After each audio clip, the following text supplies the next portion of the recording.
अहिंसा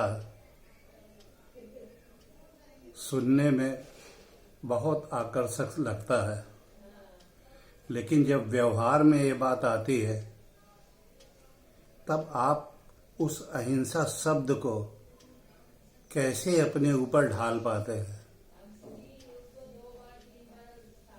बहुत ही ज़्यादा गंभीर विषय है ये। अहिंसा, परमो धर्मा, ये हर समय हम लोगों को किसी न किसी रूप में बताया जाता है, चाहे शासन के द्वारा बताया जाता हो और चाहे व्यक्तिगत तौर पे बताया जाता है कि अहिंसा जो है इसका पालन करना सबसे बड़ा धर्म है। परंतु इसका एक अंग वो भी है जिसे छिपा लिया जाता है। उसमें ये व्यक्त किया गया है कि यदि कोई आपके ऊपर आक्रमण करता है,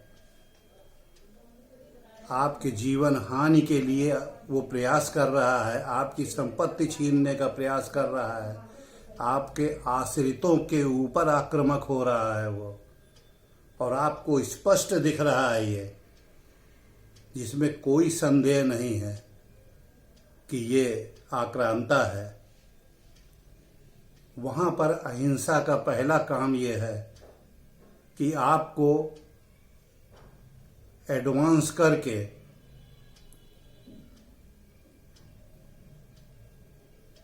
करना है।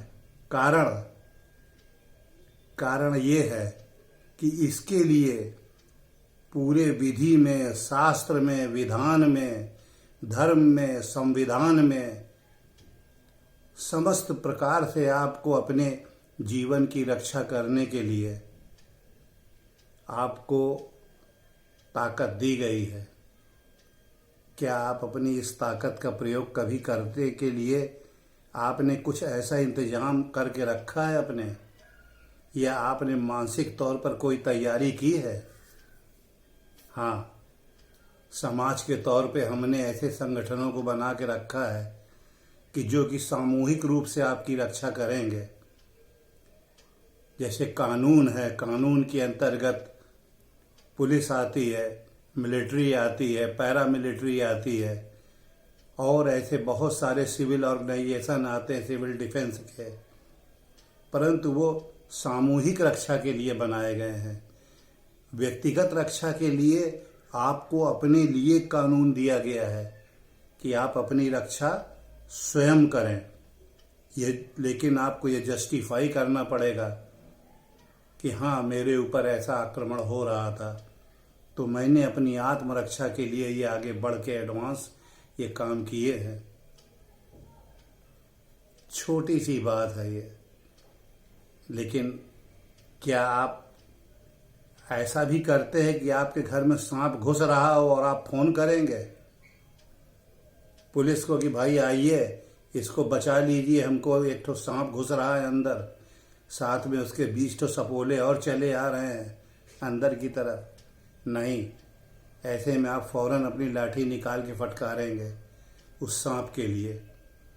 या आप बच्चों के साथ अपने कहीं जा रहे हों, किसी बाग बगीचे के अंदर से अचानक वहां से भेड़ियों का एक समूह टूट पड़ता है, तो आप क्या करते हैं? आपके पास जो भी रक्षा के सामान है आप फौरन उससे उसके ऊपर अटैक कर देते हैं। या आप जा रहे हैं, रास्ते में 4 लुटेरे आपको मिल गए लूटने के लिए, तो आप क्या करते हैं? आप अपने को आगे प्रस्तुत करते हैं लड़ने के लिए। जिस भी समाज में इस प्रकार की भावना रहती है वो समाज हमेशा अपने को बचाता है और सरवाइव करता है, क्योंकि तब वो व्यक्तिगत स्तर पर उन चीज़ों को काउंटर करता है जो कि आपस में एकोमुलेट होकर बड़ी होती चली जाती हैं बाद में। इसका सबसे छोटा उदाहरण जो आपको मिलेगा वो घर की मसहरी है। क्यों आप मसहरी लगाते हैं?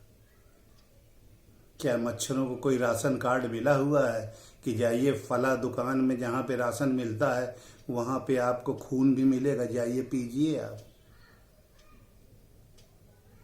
नहीं, पूरी दुनिया में मच्छरों के काटने से जितने बीमारियां और रोग होते हैं उनको एक तरफ रख दीजिए और सारी बीमारियों को एक तरफ रख दीजिए।